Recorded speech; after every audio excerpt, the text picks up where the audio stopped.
Hello, everybody, and welcome to the latest Anfield Index Under Pressure podcast. My name's Dan Kennett, and with me to try and make light of this interminable international break, I've got the full team. I've got Si. Evening, Si. Evening, boys. How boring is international break apart from for Hamzah? It's just so boring. I hate it. It's so shit. It's so shit. Have you been to St. George's Park doing anything, Si, or have you been doing twice in the last week? Yeah. Hamzah, Nice. have you been up? Yeah, I have. I was up twice on Wednesday. The day after England got battered in the cricket. On Wednesday and the Friday, I was there. What day was that? I was there both weekends. What day was that, Dan? It was the first ODI when we got smashed by South Africa. Yeah. Which was the 3rd, right? No, the Tuesday the 2nd. So yeah, Wednesday the 3rd and Friday the 5th. Yeah. And you just heard him. You've just heard him. It's Hamzah Khalid, the boy wonder from the Times of London. Evening, Hamzah. Fresh back from Belgrade. Yeah, international breaks are fun if you're involved in international stuff. Before I did the England 21s and a bit of the seniors, international breaks were rubbish. But when you're actually involved with them, they're quite good fun. But for everyone else, I do sympathise. Check me out. I'm a real journalist. Yeah. So obviously Hamzah's being promoted here. Is it all business class and gala lunches, Hamzah? No. Just normal economy class. You might bump into me one day, listeners. If you do, just say hello. I won't bite, honest. Okay. And we're able to expense our breakfast and lunch, but it's not like a lot that we can. But yeah, it's pretty modest living, but you get to go to the matches, which is quite good fun. Modest living. I know the expenses tab must be enormous. Right, anyway, we do have broadcasting live from his tropical island paradise. It's Dr. Phil Barter. Evening, Phil. How we doing, boys? I'll tell you what, international breaks are even worse if your country doesn't even play international football. So, it's not even anything to watch. Could I ask a question? What international sport Mauritius actually plays, Potts? They are in some of the Olympic sports. They don't play cricket. There's not a lot. Sport isn't as organised as you would see you're probably used to. But cycling they're pretty good at. They've got a few Olympic cyclists in the world track and that. Have they ever won a medal at the Olympic Games? I very much doubt it. When I say at the games, that's a pretty big achievement for them. To be fair. But yeah, seeing my son's sports day next Friday is in the National Stadium, so that probably gives you a level of facilities available. Wow. Do they? By the way, do they in Mauritius? Do they also have a dad's race on Kids Sports Day? Funny enough, they do, because my son's put me down for it. So yes, I shall report back. Hoping to beat size time of dad race records. Just make sure you stretch properly, Barts. Okay. So, I'm not coming in here next week and you've got a hernia or something. Oh dear. Right. We want video, please, for next time. Yeah, anyway, that's enough nonsense. Right. We are here to talk about all the things that we wanted to talk about last time, and we ran out of time. But the transfer window has finally shut. And what we're going to do first up is we're going to look at the Liverpool squad in the way that we always like to do, in terms of the composition of the squad, the general health of the squad, the potential robustness of the squad, and also things like the potential projections for how these players are going to be used across the season. And there's one person on this pod who luckily has done an incredible amount of preparation on this, and we can all just sit back and let them talk. It's Mr. Simon Brundish. So, Si, over to you. So we've had the mother of all transfer windows. I think we've had the biggest expenditure outlay in our history, if not, we actually the biggest in Premier League history? In one go? I think so. You're looking at somebody that doesn't care about transfers anyway. It does seem that way, doesn't it? I think it's the most ever. Forget the net spend bit, because that's real world and we're not in there. But as actual outlay in one transfer window, because also bear in mind, I was telling this to my son, transfer windows are relatively new. In football, they're relatively new, and 2 transfer windows are very new. This is a new phenomenon for Liverpool to be spending anywhere close to this. We spend 4 times more than we ever have in any window. Yeah. just before you start on the nerdy stuff, the ins and outs, obviously, I'm just reading off transfer market here. So Alexander Isak, 145 million euros. Florian Wirtz, 125 million euros. Hugo Ekitike, 95 million euros. Milos Kerkez, 47 million. Jeremy Frimpong, 40 million. Giovanni Leone, 31 million. Armin Pesci, goalkeeper, 2 million euros. Freddie Goodman, free transfer. And obviously, Mohamed Billy, the deal was last summer, but he's now an LFC player.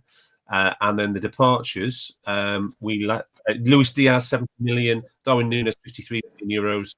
Jarell Quansah, 35 million. Ben Doak, 23 million. Queeving Kelleher, 15 million. Trent Alexander-Arnold, of course, 10 million there. Tyler Morton, 10. Nat Phillips, 3.5 million. And Harvey Elliott has gone on loan with a obligation to buy and a buyback clause and a sell-on clause. Did I get that all right, Butts? Yeah. So a 35 million loan to buy, but we don't know the detailed clauses there. Costas Simic has gone on a year-long transfer to Roma. Vitislav Yaros has gone on loan for a season to Ajax, and Harvey Davis has gone on loan to Crawley Town. So anyway, that's a huge amount of windows. That's 1, 2, 3. That's like 11 departures side and 13 arrivals. That is unprecedented. No, 11 arrivals as well. So it's 11 and 11. So huge amounts of churn. Yeah, huge amounts of churn. We've talked about churn before, and that optimally you're looking around 3.8 players is the churn rate for a successful side. For a winning side, it actually comes down to 2.1 from a team retention. From a Premier League retention perspective, 2.1 is optimal statistically for starters. And there is precedent. There have been significant. I wonder if you can name them. The significant churn champions. Chelsea. In the last 15 Starting years. 11 or squad? Chelsea. Starting 11. Is it 06, 07 Chelsea? Is that right? There you go. Barts has already done this research. Isn't there a City in there as well? I think is there one of the City sides? And the United side, the Veron team, I believe, was 3-4 players, maybe something like that. Yeah, that's not close. So there was like a 230 million spent at one point from a Chelsea side. Chelsea have got 2 massive churn periods where they won the league. One with which they retained, and City have 2 churning teams, one that they retained. So, but City just kept winning all the time. So, like at some point, they will have had some churn. This is their most churn this year. So it's unique to Liverpool, apart from going back to, I want to say 0203. This is not going from my data. This is going from my brain. Where we brought in an absolute ton of players all in one year in Sean Dundee, I think. Got TT Camara and Bruno Cheyrou. He was a dude, wasn't he? He scored a Diomed as well, wasn't there? Diomed? Was there Diomed? Diomed, the World Cup winning Diomed, and the new Zidane. So this is fairly unique. But what we've done here, we've been put in a terrible situation, obviously. But we have done lots of people. I think people underestimate the entirety of the scale of the business that's gone on this year at Liverpool in the last 8 months. That on top of who's gone, massive players like Trent, and we've brought in at least one, if not multiple, world-class players. We've set the transfer record in England twice. Whether we have or not, it's up for debate. But we've been in the top 5 twice in this transfer window, at the same time as renewing 2 all-time legends for massive money. So the commitment financially for the next 2 years is huge. so that like FSG couldn't be more all in on, not this year, because that's not what we've done. In baseball, you see it where they'll suddenly go, oh, we've got a chance this year, and chuck a ton of money at this one season. But that's not what we've done. We've been really smart. We have managed to reduce the average age of this, what I would say starting 11. But if we look at the starting 15, we've reduced the average age by 2.1 years over the last 2 years. So that's what you look at. So optimally, you want your starting 15, your 15 most used players to be between 25.6 and 26.3. I think that's the optimal age for winning the title. And we've come back down to 25.2. So we're right on the cusp of that, and we've got like some absolutely brilliant, potentially brilliant players that are tied up for the next 6 years. So the purchase power has been phenomenal. But aside from the talent, one of the great recruitment strategies, which we've only seen this time round, not in any of the previous versions of the transfer committee and Michael Edwards since he came back in, is that we've recruited. We talked about it long before. Lads who have demonstrated 3,500 minutes plus capacity. We've, without getting injured, we're seeing lads who now, we didn't buy anybody that didn't play midweek, weekend football for at least a year. So they've, without being injured. So without any significant injury, more than 4 games is the most have been injured. So we've bought lads, we bought lads to replace from 2 years ago. So if you look at a 2-year cycle, we have replaced basically 240 games of injury with lads. If you look at what I call a standard season for each player, which is the 3-year average, the previous 3 years of a player, we have dropped down that from what injured players we've had to what is a standard season, and we've dropped down to under 100 games missed in a season in this squad, which is title winning because availability is the most important of all abilities. So of the players we bought, only one of them has got any kind of injury record, and he's the most expensive one. And all the others, ironically, Jeremy Frimpong didn't have any injury record before he joined us, and then he gets one in his first game, his first pro start. So what you're saying, though, Si, is that in terms of injury records, and we've taken risk out of the squad by, in theory, we have enough. The players are robust enough for the season ahead, even if it's like 62, 63 games. Yeah. So if we play every single game, that would be 63. But our typical season lasts 54. And a really, really good season, if you're smart, because I will always die on this hill, is you use the Caribou, the first game of the Caribou, to get active minutes for lads to modify playing loads. I've written a whole article about this week to go in extensive detail, whatever Eddie's left in there for you to read. And so you need to optimize lads who haven't been playing by getting them game time in the first major block of games. So this is block 2, where we start having 2 games a week, so lads can play and rotate throughout block 3 and block 4, which are incredibly intense. But if you chase that, then you end up having 5 more games wedged in where you could have been mitigating load in the second half of the season and utilizing that for key games. So in an ideal world, when nobody in your squad gets injured, playing cup games is really good. But it's not a perfect world, and lads do get injured. So you just end up having to, you're just forced to play lads in cup games, whilst you'd rather be saving their minutes elsewhere. Anyway, so we've got rid of more, or we have less lads available to us than we did last season. If you look at, we dropped, but from minutes played perspective, we lost 17,505 minutes, which is about 3 and a bit players. And even though we didn't get one of the big guys that we were trying to at the last minute, In Gay, if you just add the average 3-season average of each of the players we bought in, we are 5 and a bit thousand, which is a Mo Salah or a Virgil van Dijk caliber availability of a player more this season than we were before. And on top of that, Greg's written a really good article out today talking about forget the numbers on the squad list, not the number on the shirt, but how many players, the volume of players we've got in the squad.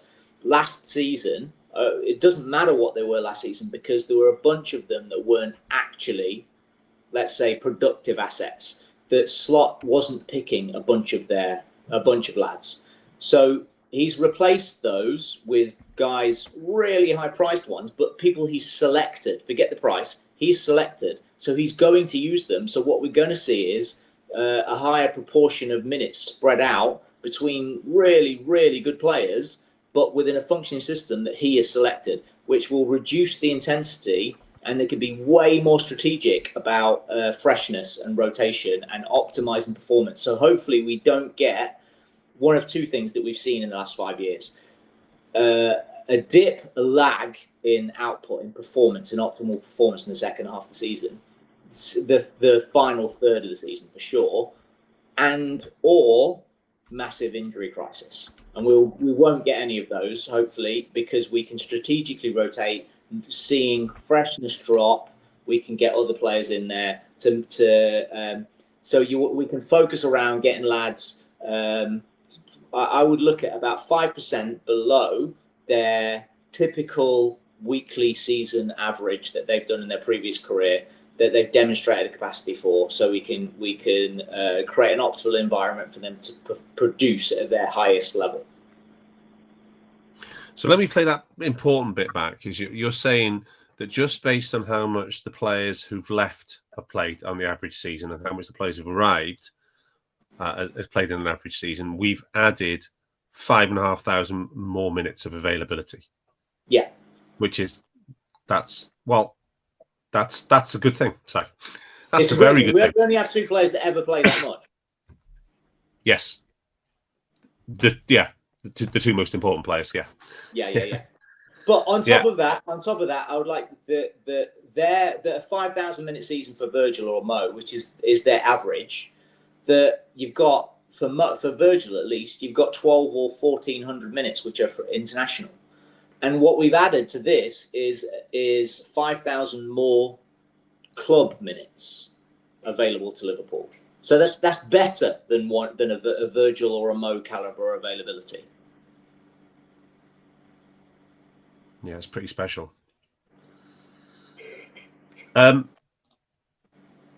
But you're also the sports scientist. Your views on the overall ins and outs in the window and where we've left the squad? I think Si's point about the minutes I think it's really crucial. I think also, Si, you did something about goals and assists. Are we not up by 40 or was it or something? If you compare the like for like, I can't really say.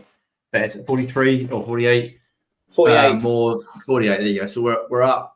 If you compare like for like, what's gone, what's come in, with 48 goals or assists up. That's not even like that. So that's last season's players compared to a 3-season average of each of the players. So this is a typical season of what we've brought in against last season.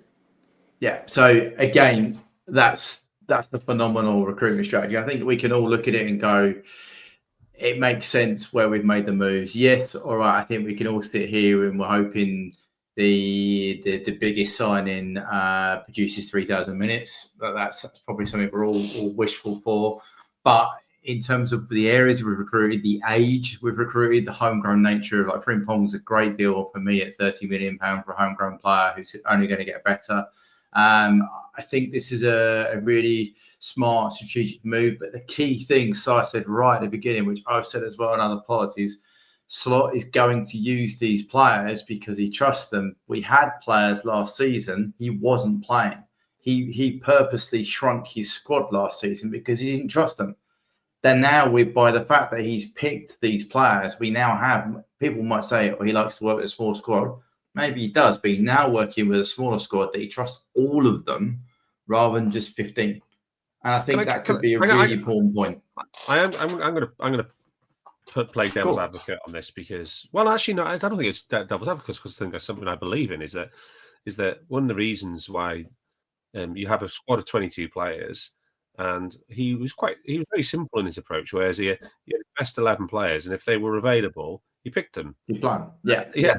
And he was one of the reasons why we won the league. We talked about it on the end of season review, the Champions Review part, is that it was continuity of selection. And because if you have a very low level of injury, it allows you to keep picking those players. So there's always going to be players in the squad from positions 17 to 22, and then beyond that, who play low levels of minutes. So this trust debate is a really annoying fan thing, in my opinion. I don't think it's. Well, to be fair, Darth, though, if you look at the other competitions we're involved in, we did perform well. And I think that's where the squad comes into play. Like Champions League, we went out last 16. Yeah. But it was during we played that tie during Ramadan. But that's what I'm saying. If you had other players in the squad, you could have come in. He would have played. He wouldn't have had to rely on players that had Ramadan. I just think there's always two sides to it. I'm not disagreeing completely with your point. I'm just saying the league we were brilliant. We lost the League Cup final because it was in the middle of a massive run, and we could only play those players that we had injuries. We went out poorly, I think, against PSG were brilliant, don't get it wrong, but we had opportunities to do better at home leg and we didn't. And that was last 16 after topping the group. And the FA Cup we didn't play well in. So I think the league is brilliant, but we're Liverpool Football Club and we want to compete on more fronts than just the league, surely. Yeah, I mean, the game we played against PSG, we all agree was worthy of a final. The quality of the game was a final. Yeah. We went out on pens, we played it in our weakest moment of the team. And I still think that the whole thing with we talked about this at the time with Salah and Konate, especially from the start of Ramadan onwards, those two players, I don't think they played well for the rest of the season. No, true. The last 4 months of the season. So, I mean, that's something to watch again. If it happens again this season, we can definitely say it's a pattern. And you've got AFCON as well, haven't you? So it's an AFCON season for Mo as well. So, but what I'm saying is, I'll have a sportsman's bet with you that if you take a cumulative distribution function, a cumulative percentage of all the players playing and the minutes they are doing, I reckon by squad position, still, even now with all these players that we bought, position 17 in the 2022 in the squad will play a very, very small percentage of the overall minutes, and it'll still be front loaded to the first 11, and then maybe players first 8-9 players, then the 9 to 14 will have a chunk, and I reckon the proportions will be almost identical. That's my prediction. That's your prediction. All right, fair enough. So it's nothing to do with trust or anything. It's just to do with a talent ranking in the squad and using the best players. So we shall find out this season. I think that there is a greater distribution this season. I don't think it's going to be massive, but I think it's going to be there will be a greater share, and I think it will be deliberate and strategic and earlier rather than caused by injury, which is what's happened in the past. So you think we'll have a flatter distribution of minutes across the 22 or 21 senior players? I think we have. So last season, at the beginning of the year, there was much rotation between the fullbacks, which stopped by Christmas completely. And I think that continues all the way through. I think we rotated 2 of the front 3 regularly all the time, and it's slowed down right at the end of the season as well. And I think we do that all the way through. And I think Mohamed gets rotated a little bit more than he would like and would be normal for him, in the hope that he is not going to be absolutely buggered by the time AFCON and Ramadan come round. So there is, I looked at this at the beginning of the season. There is a window of 5 games between AFCON and Ramadan. So there is 3 weeks. That could decimate a season, or you could be smart and be lucky and be prepared. I think Frimpong is the reserve of that. So then we've got the 4 midfielders and potentially a 5th that are going to be rotated between 2 positions for a start, and then whatever happens to Zobo. So I just think there's going to be a I would say I would expect maybe 3 to 5% off the higher echelon player than there was last season, in hope that they're optimizing their environment to perform at the highest level. Okay. Hamzah, you've been very patient listening to us all waffle on here. What's your take on the squad and anything you've heard so far? I think we've discussed this before, but I thought the key thing that we had to address was just a striker issue more than anything, just because of the amount of minutes that you'd expect the centre forward to play. Just because Ekitike doesn't have that history of playing 5,000 minutes. I mean, that's just a lot of minutes anyway, right? So an individual isn't usually going to contribute that much. So we needed Isak to cover that. I don't think people realised at the time when Liverpool were chasing Isak how important it was that Liverpool actually got him. I think we would have been a bit understaffed there without him. So that was the key concern for me before going into the before we sort of towards the end of the transfer window, essentially. Beyond that, I'm largely happy with it. I mean, I don't think we're losing too much by not having, in terms of minute coverage, by not having Gay. Obviously, you gain a lot of quality with him in the team, but I think the most recent reports were that Liverpool won't go back in for him in January. They'll just get him on a free, fingers crossed, in the summer. So as long as he stays injury-free and no one else makes an approach for him, then that should be that sorted. So yeah, I don't have too many concerns at the moment. I was also a little bit interested to see whether Robertson would feature as a centre-back, but I don't think we're going to see that at all now, just because of Leone joining and Gomez staying. But yeah, no concerns at the moment. I think the coverage looks all right. I think one clear change in the squad from last season is that last year we had two senior players for every position. And this year we've only got 21 senior players, and so depending on whether you class, you say let's just class Wirtz as a midfielder. So we've only got the 5 senior players plus Rio, and that's much more, in my opinion, Hamzah. That's a much more sensible thing rather than having 6 senior forwards. It was always going to be difficult to give 6 senior forwards enough minutes across the season. So having a talented academy lad like Rio to be your 6th option seems like a good solution to me. I don't think it's that bad to have 6 senior forwards as long as they rotate. I mean, Salah, you just don't rotate anyway because he's your starter and he's very robust. I don't really mind too much having 6 senior forwards. Some managers will actually say it's a bit difficult because it's every week you'll have to have a conversation with one of those saying you're either not in the squad or you're on the bench, and over the course of the season that can be quite difficult. So yeah, it does help in some ways to have a 16-year-old who will be very happy just to get sporadic minutes in the same way that Harvey Elliott was 2 seasons ago, and then 3 seasons ago, and then 2 seasons ago had a big season when called upon. So yeah, there's upsides and downsides, but largely. But you look at how much our 6th senior forward actually played last season, and it was there was people crying about it all the season saying he doesn't trust Gay, he doesn't want to play him, doesn't give him any time, didn't get a single start in the Premier League. So that it was the usage of that 6th senior forward was limited last season. And I know when you are injured, the most important thing is staying injury-free. So if your best players stay injury-free, Hamzah, you want them to play. So it's almost like the squad depth is more like an insurance policy that you want to take out. And we've all taken out insurance policies that we don't really want to take out and we never actually use. We've all done this. But you have to take out the policy in case shit happens, right? Yeah, and I mean, so there is, of course, stuff that can happen this season. Someone could get injured, a few players could get injured. You could have a cascade of very unlucky injuries that are contact injuries rather than soft tissue ones. That could still happen. That could still probably derail a season, could derail almost any season, right? You can have a very, very well prepared squad. But if lightning strikes, and even though you've prepared well for it, you can still be susceptible to it. So yeah, but given the parameters of what we expect to happen, I think, and what you can do in terms of affordability and in terms of keeping the squad happy. Like I said, you could, let's say you buy 30, you've got 30 players, but you can only register a limited amount for one competition, one for another. It's just going to be unfeasible at the moment to do that. So given what is practically possible, I think we're quite well set. But stuff can happen, bad stuff can happen. Hopefully it doesn't. Well, obviously, we saw that in the last time after we won the league and we were favourites to win it again. And then our best player gets a cruciate ligament in game week 4, I think, match day at the Premier League.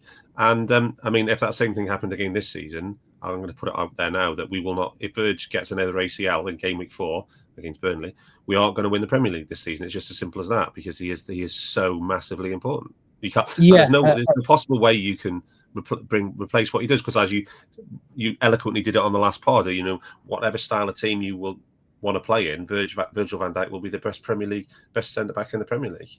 Yeah, and when you've got players with such extreme qualities, such as Van Dijk or Salah, then you always change your play style to accentuate their best qualities. So when they're absent, their absence is felt even more, because the player that comes in can't fulfill that exact role. They'll of course, they all play slightly differently, right?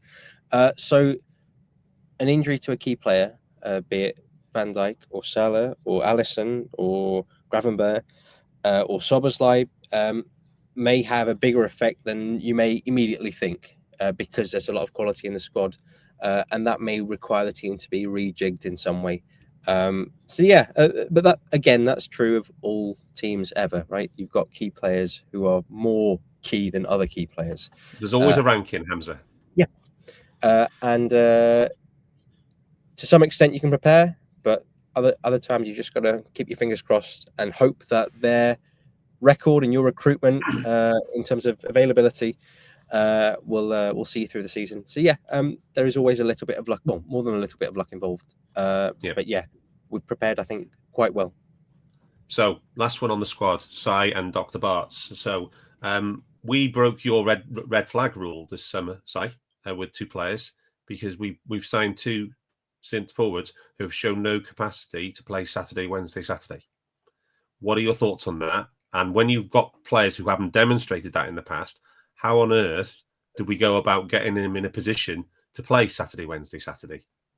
So what you're saying is we have 2 strikers who can only play once a week. So just to evidence this before anybody starts bitching about who blah, blah, blah, blah, blah. Right, the average. So you can't really predict Ekitike because he's so young and has played relatively little.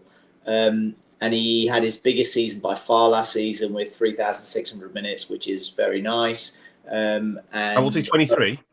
And Isak has played only once more than that in a season, but that includes like international summer football and stuff as well, right? So I have an average weekly load for all of our players, right? So 2 games a week means that they need to be able to play 190 minutes. 188 minutes is actually the average for a 94-minute game over the course of the season, because I aggregate all minutes.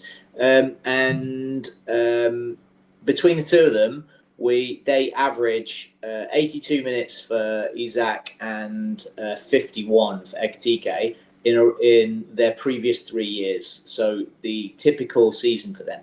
But last season, Ekitike played all the time. And he looked robust enough to play all the time, and he wasn't really rotated out at all. So he played Europa League, didn't he, for Frankfurt? Yeah, exactly. And they only play 34 game season, don't they? So if he's playing 36 games, 3,600 minutes, that he is playing midweek games as well for the first time. Isak played some midweek games last season, but even then, he still averages 82 minutes a week. So we can expect, I think at best, we can expect 1 game a week from each. So can I just add to that? When Newcastle had qualified for the Champions League the season before, we talked about them a lot on this pod in the international breaks, and Bart's predicted, I think, back in September, that Newcastle would not be able to cope with the demands of playing in the Champions League and the Premier League Saturday, Wednesday, Saturday, and they had the horrendous injury trouble that season. And I think Isak had 5 separate injuries. He did, but he's still. So I said this early in the window when everyone was arguing about who we were going to sign before Isak became the greatest player on earth. That when he was just a really, really good striker that we were going to buy, people were saying they're really worried about his injuries. And I said, I'm not particularly worried about his injuries. He is what he is. And if you plan around him being a 3,200 minute a season striker, there's a very good chance he's going to be a 3,200 minute striker because he's done it 4 times in 5 years. So in the last 5 years, he's only not managed 3,000 minutes once, and even then it was 2,900. So you've got a 3,000 minute striker. Don't try to treat him like a 5,000 minute striker, and you'll be fine. We bought 2. One potentially is going to play 3,000. If you look at how long we've got left in the season when he's up to speed to playing regularly, it's going to be the next international break before he is a full-on 90-minute starter. By which stage he will have missed 14 games, I think, of this season, and there will be 29 weeks left of the season. So maybe he can make a little bit more than 80 minutes a week, whatever. But we've got 2 strikers now. We only play 1 striker. They can share. Just be smart, and they can share. So I have a question, right, for Dr. Barts on this one. Do you think our fans are expecting Isak to be a 3,000 minute striker? That's a really long-ranging question. I don't know. Answer it however you want, Dr. Barts. I would say those who listen to AI probably not, because we would have told many of the shows have said no, he's going to play about 3,000 minutes. Those that don't, maybe not. But I think there's other platforms that have said he's about a 3,000 minute. But I mean, in TK's, if you use size 25%, 30% increase for a young player, that would take Isak into the minutes we need to do to show with Isak doing 3,000. I think we're all comfortable with it. For sure, the fans are going to be questioning that. But I think there's also a part that Hugo has started the season well. Yes. So I think the perception now is that he can do the role if Isak can't. Whereas if he hadn't started the season well, it would be a different kind of environment. Si always talks about humans, environments, and the rest of it. Hugo's come in, scored 3 and 4 games, including the Community Shield. That's a really good platform for him to now go, do you know what? I can be, and if I need to, and I can contribute to this team. So I think it's a better place. I think Plot has proven he can rotate the players. Yeah. I think it's now he's just going to rotate down the middle more now, where he was rotating the left-hand side quite a lot last season, wasn't he? So yeah. So Hugo had 43 starts last season with another 5 sub appearances on. I mean, for in his age 22 season, that's pretty good. So if he can do another 3,600, maybe push towards 4, if he can do that back-to-back seasons, then he's going to be potentially in a good place for his peak years, right? He's not had any major injuries. I don't think that last time I think he missed about 4 games. The good thing about Isak is I think his games missed has gone down over the last 3 seasons. I remember rightly from last time I looked at it. So I mean, only by a couple of days, but he's still going the right direction. When he wasn't playing in Europe, he had really good availability. For sure. Yeah. But I would also back our team to be better than Newcastle's backroom team. That might sound really harsh, but I don't know. We managed to get a tube. We've improved Konate's minutes, right? So if they can follow suit, maybe we can maintain Isak's at 3,000, which is all we need from him, really. Yeah. So, like, if we, I think the sunny day path here is that we get from Isak, we get it like Ibu last season, or we get him where he has, and that's fine. Yeah. If we do that, and BVD stays fit, we're going to be in and around. And I think you're going to play. It basically ensures as well. If what we're talking about here is it transpires as player, say just for example, Ekatike starts the Saturday game, plays 65 to 70 minutes, gets subbed off, and Isak comes on for him, plays the rest of the match, and then Isak starts the Wednesday game, plays 65 to 70 minutes, comes off, Hugo comes on, plays the rest of the game. Yeah, and they're just continually sub on, sub off, because you've always got a really good 9 option, right? The whole time. Yeah. You just got to rationalise having a £230 million centre forward, because that's what you're paying for one position on the pitch, and you just subbing on. How does that work if one gets injured though? Then that's the whole point, isn't it? Yeah. That's what availability is, anything, right? That's the availability thing. That would be the same as last season when Bradley gets injured and you don't want him to. It's the same in any position. If you take the fees out of it, it's exactly the same conundrum. We're adding on 230 million because it costs that amount of money, but it's the same situation. But if you're rotating deliberately 2 players and keeping them below their maximum threshold, you're reducing their opportunity to get injured in the first place. Yeah. That's the idea of it. You're optimizing their environment to perform at the highest level and reducing their risk of injury. Yeah. But the issue would be like if one gets injured, then suddenly the other one is striking then in the red zone, right? And then you have to play. So you can. So if you're doing literally the thing that Darth is talking about, 60 and a 30, right? So they're playing 90 minutes a week. So if you can. So it goes a rolling average. You can increase by 30% without too much worry. So that 90 becomes 120. So a guy is just starting and coming off both games at 60. Then you're faffing around bringing Chiesa on or bringing Rio on and moving somebody central. Like, so what? It's not such a big deal, and you're still well within the thresholds. But there's, like you said, there's always as Mike Tyson said, a plan has never survived being punched in the face. So, So we'll see. I mean, it's a nice theory, but let's see what happens. And then I mean, some of your Times podcasts could be quite funny. For example, if Isak gets subbed on 60 with the game 0-0 or Liverpool trailing, and Ekitike comes on, that would be Anyway, anything else on the squad before we move on?